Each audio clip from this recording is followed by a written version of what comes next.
watching another exciting episode of Mavericks on Your Story. I'm Shivani Muthana.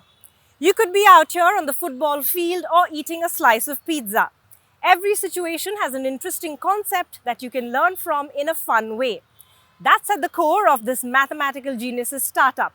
From being called the cat whisperer to a force of nature, he has an overactive imagination with a meticulous drive to bring complex subjects to life and ignite the spark of learning. It's all capitalizing on two of my strengths. The logic which I've learned from math and the positive attitude or the life skills which I learned from games. Teaching has always been close to me. I come from a small village. That's my biggest advantage. That's what makes us extremely positive, highly aspirational. I used to teach my friends in the neighborhood. During a vacation, some of my batchmates here came to me for help for CAT. What started off informally as with just 35 students ended up becoming bigger and better. I was focusing more on teaching them how to learn rather than just making them solve questions. So it became an instant hit. And then later, when I saw that there's a much bigger opportunity for school students, I moved from an auditorium to stadiums. You need to do it almost like a math concert. We launched our learning app in 2015 August. This is a product which helps students when they learn at home. When you start watching videos, learn by seeing, learn by playing. So that's why movie-like videos, game-like interactions, that is a lot more powerful. So the real fun is not just creating a multi-billion-dollar company, but it isn't changing the way millions think and learn.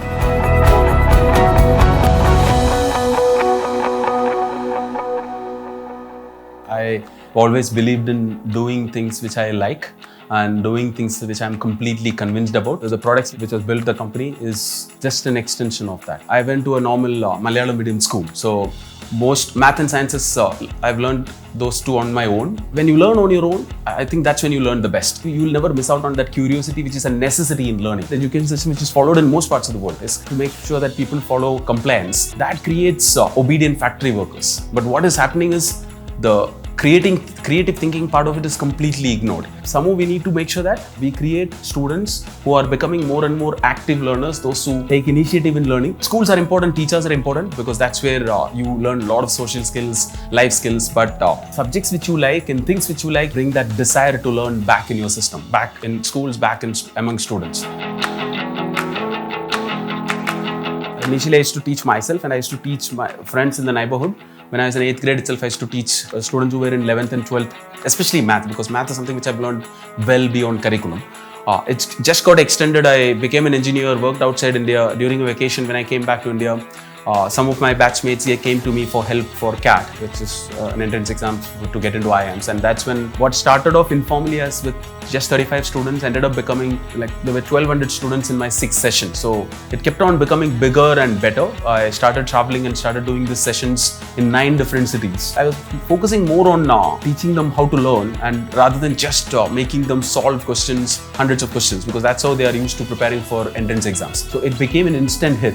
And combined with the fact that thinking was always part of the game. So when I saw that the numbers were getting doubled in 2nd session, 3rd session, I didn't start another batch. I just moved from a classroom to an auditorium. And then later, when I saw that there's a much bigger opportunity and requirement for school students, I moved from an auditorium to stadiums.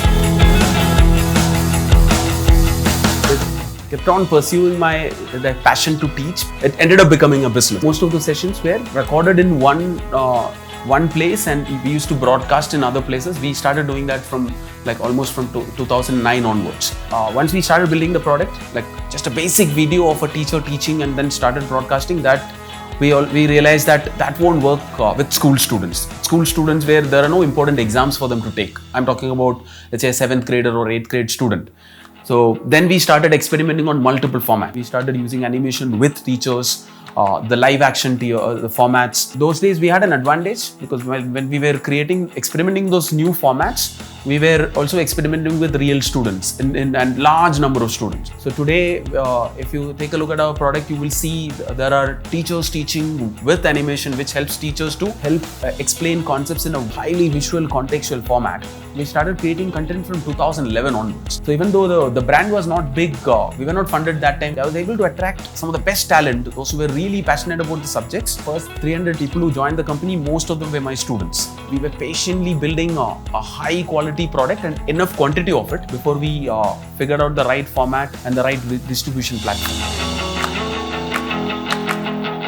Till 2014, we were 100% offline and 100% services. So we launched our learning app in 2015 August. That helped us to move today to 100% online and 100% product. But unless and until you make it engaging, you can never make it effective. Now that alone is not enough because there's also a new segment. So creating segment awareness. Learning from a screen was a novelty at that point of time. This is a product which helps students when they learn at home. When you start watching videos, learn by seeing, learn by playing. So that's why movie-like videos, game-like interactions, especially if you're playing games for fun, you can learn all these life skills just like that. And when I say just like that, there's no shortcut. It's like it'll take years and years of playing those games in a casual, unstructured environment. Not exactly like if you are going to a coaching class, it's about some forced learning. You should let them play in their own style. You should let them learn in their own way. Like let's say for table tennis, like I'm just giving because that's one game I play. You learn all this patience, focus, concentration, and like you can't just be very like you need to have controlled aggression. Try hitting a top spin really fast, but finally you also need to make sure that it lands on the table on the other side, right? You can't play a game to learn these skills. It's when you play for fun, you'll end up learning these skills, right? It helps students to understand faster. It helps them to retain information better. We've been fortunate enough to have enough inbound interest from investors where we are able to kind of get the kind of investors whom we wanted to bring them on board in terms of diversity, both in terms of geography and sectoral diversity. So the tech investors, there are media investors, all of them like education. To be more specific about Chan Zuckerberg Initiative, it's a philanthropic arm of Mark Zuckerberg and Chan Zuckerberg. They like the fact that at that point of attention, we were creating something which is making a big impact even in smaller towns. When they looked at the way we were personalizing education for students based on the proficiency level of students. These are the two reasons which got them interested, and this was the first investment in Asia, and I think it's still their only investment in Asia. It's a no-brainer, right? Education is the most powerful tool which will define like how the people grow, how the communities grow, how the countries grow. This is one segment where doing well is equivalent of doing good. There's so many ways you can help students. We are just doing one of it. There's a lot to be done. Now, if you think of all the challenges in the education system, what are the three core challenges? One, good teachers are hard to find, right? And in some cases, even teachers are hard to find. Now, the second one is it can never be personalized in a classroom. Even if there are 20 students sitting in a classroom, they'll have to run at the pace of the top 2 students or the bottom 2 students, missing out a large chunk in the middle. The most important one, the biggest challenge is the format of learning. Students, as I mentioned, they are just learning for exams. It's memorizing, replicating, and then forgetting. Learning by understanding is a lot more powerful. We need to create continuous learners because 21st century illiterates are not the ones who can't read and write. They are the ones who can't learn, unlearn, and relearn. Creating a large EdTech company in India, now one of the most valuable EdTech companies in the world. It's just names. At the end of the day, it's only relative success because even in India, our paid user base, even at more than 2 million paid user base, it's less than 2% of the student population, those who are continuously learning from it, right? Most of our investments which we have raised has gone into the product development. We are adding more formats, we are creating it for more grades, we are adding more subjects, adding more languages. The biggest differentiator which we have is actually the depth. Now, breadth is where we actually need to add more subjects. So we have math and science subjects, which is physics, chemistry, and biology, completely covered. So we'll also start launching products in new markets. Our first set of international products, which is targeted at kids in the lower age group, which is for 4 to 8 year olds, is what you will see us launching in the next few quarters.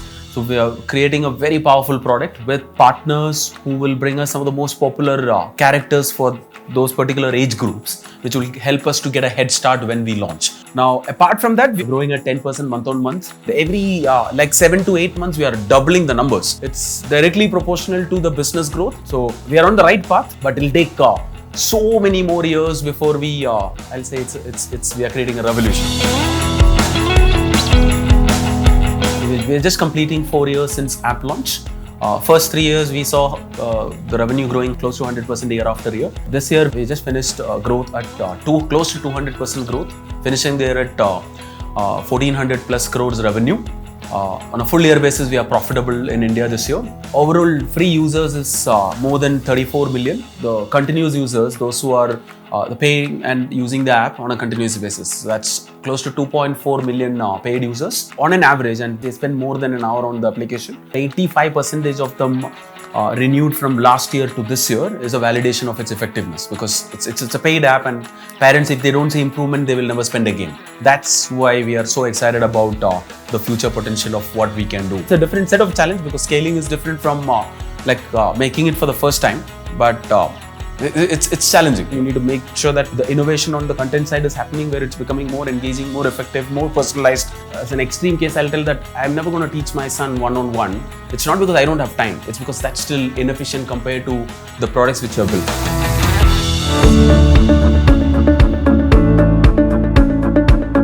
So we're literally behind the scenes of the Byju's learning app and the videos. A lot of pre-production and the actual teaching sessions happen from here. So it's very exciting to be here, Byju. But let me also, bring up the aspect of you being Byju's the teacher. You were a brand in itself before all of this existed, teaching for over 12 years. You don't do it very often now. So do you miss that? Yeah, obviously teaching is always close to me, so I miss it. I don't do teaching not because I don't have time. I'm proud to say that I've created teachers who are far better than me. And in your peak of your, offline journey, essentially, you educated large groups of students. What was the biggest group that you educated simultaneously? The largest sessions used to be conducted in Indira Gandhi Indoor Stadium in Delhi, where not just the gallery, but even the arena used to be full. So there used to be close to 25,000 students simultaneously learning math, students across 8th, 9th and 10th grade. So considered a big challenge. You have to literally do a math concert to hold on to the attention of such a large audience. Well, that's a massive number, 25,000. And it's interesting to see that transition, from that huge stadium to a little room in here, and your reach is actually much more.